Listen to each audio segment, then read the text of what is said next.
Hey everyone, let's get right into it with Natalie and Gino. After hanging out, having a great meal, a little bit of flirtations, and coming to her apartment, she does even a little more to make him comfortable by kind of giving him some spa treatments, some massage things going on. And Courtney does a little bit of that herself later in the episode, but she tells him to take his hat off. It's a safe space. She rubs his head with whatever this doohickey gadget she has. And he's actually feeling this and feels like it's a bit of foreplay, but she's saying, no, this isn't foreplay. I was a anesthetologist, something. Guys, I don't know how to say that word. But I guess it has to do with anesthesia. And she says she knows how to get people relaxed, and she brings up the fact, looks like you're still battling Jasmine online. He's like, well, I have to defend my name because she keeps posting things that are lies. And she says, that's kind of a red flag, even though you may hate the person, have a passionate feeling for the person, even if it looks like hate, you still have a passion on some level. And if you're done with somebody, they're not going to give you such a strong reaction in return. So she's wary about that.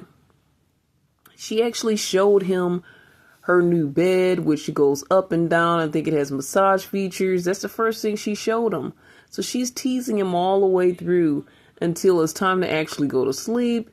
She brings out all the pillows and everything for him to sleep on the couch. And he's like, what? You showed me your bed and everything, and I'm not going to sleep on the couch? I'm out here going to sleep on the couch and not in the bed with you? So she brings all things out, and he's like, well, actually, this is kind of comfortable. This is kind of nice.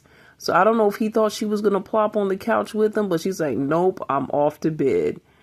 I kind of like the game she's playing, but I think she's playing a little bit too dirty, a little bit too close to the possibility of, oh, maybe you can sleep with me. That's the type of game I don't think you should ever play with a man, even if he's a nice guy. I wouldn't let them get that close and, do all of these things. I mean, you could say she kind of had a little mini slumber party, which we'll see, a bit of that with Courtney and Colt. You could say they just kind of had a little slumber party, but it was a little bit more flirtatious than that. I don't think you should play those type of games. She says she's really testing him to see what he would do, and he should never think that he was going to get into bed with her after everything that happened previously concerning Jasmine and the way that he kind of left her out to dry and was not there to defend her. So she's testing him. Honestly, somebody like that with me is not getting a second chance. I mean, we could be friends from afar. We could have even had that little coffee date, a lunch date as friends. But you're not coming back to my place with me. If you want to visit me in my city or state, you're going to have to get yourself a hotel room. Hey guys, welcome back to another recap chat. This is Irene, CBiz Media, Faith, Love, and Trends. Let's get into another 90-day recap here with Single Life. And we know 90 Day Fiancé is a reality show that follows couples, one person from the U.S., the other from another country. We see all the craziness that ensues from that dynamic. And Single Life is all the remains of the couples that didn't work out. And now they're single again, still looking for love, and we kind of follow their stories. So let's get into Sophie and Julia now. These two are friends, and Julia's married. She's preggers right now, and on the show she can't reveal that, but 90 Day fans know that I'm not sure. I think she could have had the baby at this point, but on the show she's still pregnant. No one is supposed to be the wiser. Her and Sophie are besties as well as Liz. She brought the two of them on a trip with her to the DR to meet Pedro. And we know Pedro from the House of Chantel. And you know how badly that relationship ended. And we know that Sophie's relationship with Rob ended as well. So they are trying to hook up. But at this time, they're just having a girls' night in, just Sophie and Julia. If you remember last time that Pedro kind of threw Liz under the bus, said she said some things that she didn't say. And she's really like kind of deeply connected with Via right now. And she's like, looks like her mind is on him. So I don't even know if she's even in Sophie's business in that way. But Pedro made it sound bad. We find out Sophie has implants now. Maybe you guys already knew that. I didn't know that. I don't recall seeing that from the previous installments that she was in. And she, the two girls are having fun. They jump on the bed. They land on the bed, chest first. And she's like, well, this actually hurts, because they are implants. And I don't know. I guess she's trying to say she kind of almost forgets their implants. And so that was just kind of a weird moment. But it's also a revealing moment. She also reveals that Pedro lied about, she doesn't reveal the lie because she thinks that Pedro's telling the truth, what Liz said. So that's probably part of the reason why she's not there at the girls' night in. She might also be hanging out with Via anyway. She's like, well, why would she warn him? Why would she give him that information like she's against me? And I'm like, girl, why don't you ask her? This is girl code. Like, you don't just take this man's word for it. I mean, not to say Liz longer, but yet and still, you don't know either of these people that long. And you don't know Pedro long enough to know for sure if he's honest or he's an honest guy. You need to look up his story and see what he did in the past with his past relationship. But she lets Julia know that Pedro gaslit her on her feelings, how she wanted to just, move slow and kind of do her own thing. She's not ready to jump into a full-blown relationship with him. He's ignored her texts and her voice messages, and she feels like he's ghosted her. She's missing him, but she's annoyed at him at the same time. And she's like, maybe he's giving them space so that she can miss him and she can realize that she wants him in her life. And she's worried if Liz ended their little rendezvous or whatever their thing could be, even though she doesn't want a relationship. She is iffy, and she did that with Rob too.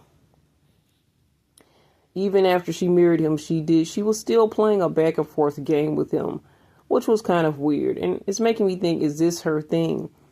But also, she's falling for the little ghost trick that guys might do sometimes. Guys really, sometimes they pull the ghost trick, not just because they don't want to be with you anymore, not just because they may have a side chick, but to see if like, oh, she's going to run back to me. Let me see what she's going to do. And you have to show, hey, I'm not going to be that easy. It's not going to be that simple. I'm not running back to you. I have other things. I have my life. Like, if you don't run back so quickly, then they won't feel like they have a foothold on you. But if you do, they may say, oh, I know how to get to her. So it's best to keep your cool. Now, she did leave some messages, a voice message and whatnot. Okay, fine. Maybe a message or two. You need to leave it at that. Because if you keep leaving messages, it's like you're begging. So for me, another thing about Sophie, it seems like when the man loses interest or drops off, then that's when she tries to run back and get their attention, and then she drops them again. It's like a little game that she kind of appears to play. So if you don't pay her any attention, that gets her attention and she wants you more. Again, I feel like she has a vibe for the type of bad boy type of scenario. This is the kind of guy, and this is the kind of toxic back and forth things that she's been going through in her young life. So she's going to try to continue to do those things. This is my early assessment. But I've been following this young lady for a minute, so it's not that early of an assessment, but it's my early assessment for this show anyway. So now let's get to Vanya. Vanya, I really had a connection with her. I respected her celibacy lifestyle, and I felt bad when she got played not once but twice on the show. She reintroduces herself. She does medical sales. She's a vegan baker. She's a professional belly dancer. She does a little bit of it all.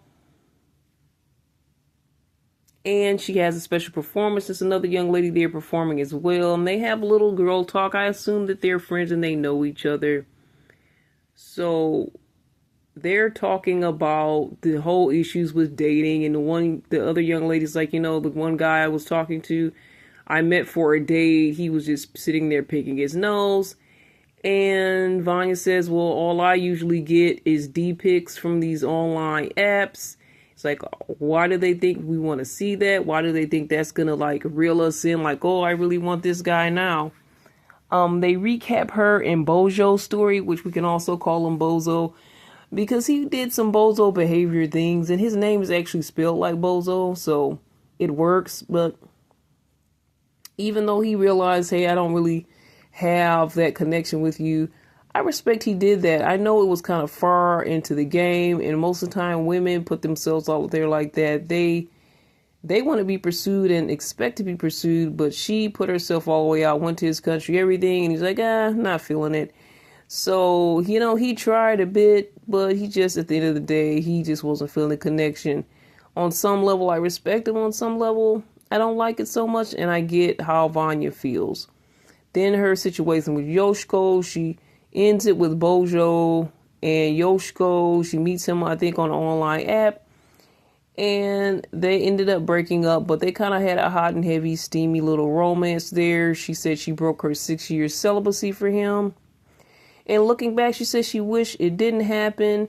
He took a video of them being together as well, without her consent. So she says she's back to her celibacy. And even though she's been through all of these things, she's not jaded and she's still ready for love. And she reveals to her girlfriends that she's into her doctor friend. I believe his name is Tony.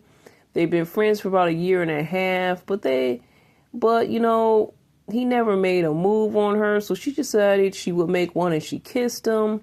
Now they're in some unknown zone, and her friend is like, well, I don't really like this, because if you don't know, if he doesn't jump on this, then it sounds like he may never jump on this, and you don't want to be in this unknown zone where friends are not friends, friends or something more. What are you guys anyway?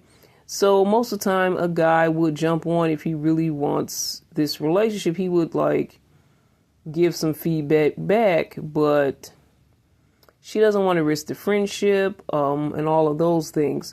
So they go hang out at, it looks like a theme park, or like I also say a carnival. And we find out that we know that he met her through booking her for one of the belly dancing jobs. They started talking, hit it off after that. But he was in a relationship at the time, and then he got married shortly after, and that marriage was short-lived. It said for the last 10 years, he's kind of been on a roller coaster when it comes to relationships. Funny enough, they actually get on a roller coaster during this meetup/date, whatever it is. And he's never sat in the front seat of a roller coaster before. She likes him. She says most guys she meets is more brawny, but he's more brains than brawn. And he was squeamish on the roller coaster. So they're still at the carnival playing games, and they stop for a moment at one of the booths, and she starts talking to him about that kiss situation and, what should they do? Should they move forward? And he says, he just doesn't want to feel that pressure. He doesn't want to ruin the friendship, but he doesn't really want to see her with other people. But, so she's like, so what do you want? And I think he really doesn't know what he wants, but he doesn't want the pressure.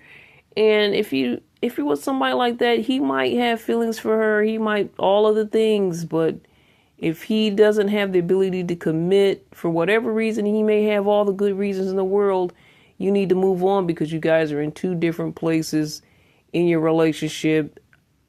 Not as far as relationship, but relationship wise, you are in two different places. You're ready. He's not, vice versa. It's just, you just have to go to the next person. Sometimes you meet some really good, viable, cool people, but something just is off or doesn't mesh right.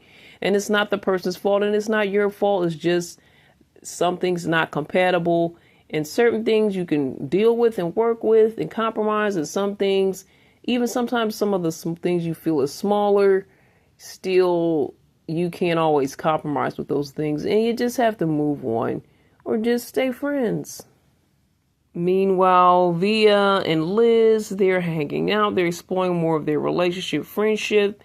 And she says he's just showing a lot of good things without her even asking, without him even trying. It's just that he seems like a good guy. He's giving her the attention and things that she feels she would need in a relationship. And this is just them exploring what they're doing, being friends, getting to know each other, maybe being a bit flirtatious. So they go to surfing lessons with each other and they have fun with that. He gives her a big long hug goodbye. She's trying to be careful with opening her heart again. She's had health challenges and she's just not going to easily let people in. But this guy is showing a lot of promise. So I hope things work out between the two. He actually reminds me of her ex, and I think that I'm not talking about Big Ed, the last guy that they had on the show. They both look similar. They have a similar vibe. They're similar heights, kind of small. They both look cute together to me. So I know she said she goes for older guys, but they look like they're around the same age range. They both have a kid. I mean, they have a lot of things that can bond them. So I hope this works out for you, Liz. Now, finally, Colt and Courtney, the messiest of them all. She gives him a beauty treatment. And, you know, she's having her doubts about Colt. She really wants this to work, though. She loves who she is when she's with him. And as they're finishing the beauty treatment, he's getting pampered. And she's been just, I don't know, she's treating him like maybe almost like a girlfriend to me. Like, I don't know, like maybe like a small child that she has to care for or a puppy. I don't see the passion. And I think he said he didn't feel that passion either. The mom says lights out in 10. So, you know, they're kind of being treated like a couple of kids. And I can see this scenario where Colt does mention that living with the parents is like putting a strain on their romance. So they book a hotel alone. So they can have a alone time. He says he hasn't slept with anyone in 3 months. He hasn't slept with her in 3 months. And like I said, he says it's due to the parents. Will this really help? She questions that. She says this will show if he really loves me, if he can really perform in the scenario. Then, you know, I can't say that sleeping with somebody and their ability to perform can say, oh, that he really loves me now, because that could just be lust and somebody could be turned on by you. That doesn't indicate love. It's other attributes and things that people can show you. Reliability, responsibility, and people can love you and not be reliable, not be responsible because they have issues and they need to fix their life. And they can still love you, but that doesn't mean your relationship's going to work. Like they say, love is not always enough, right? But sleeping with someone and actually having a romantic evening and things actually working, and he's had issues with it not working due to the fact that him breaking his leg, having that horrific accident, and then he says the drugs as well, and then the parents are around. He has a few things where he's saying this is why it's not working, but then he also admitted off to the side to us that he's not feeling the passion that he's felt with the other women he's been with.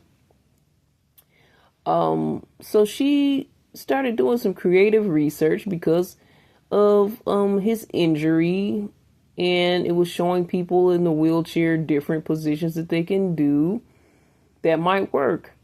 So he comes out in a man thong and a bow tie in red. This man is a very bold man. He's very secure with his body, I'll say. I didn't need or want to see all of that. They could have blurred some things out for me, like the whole shot. But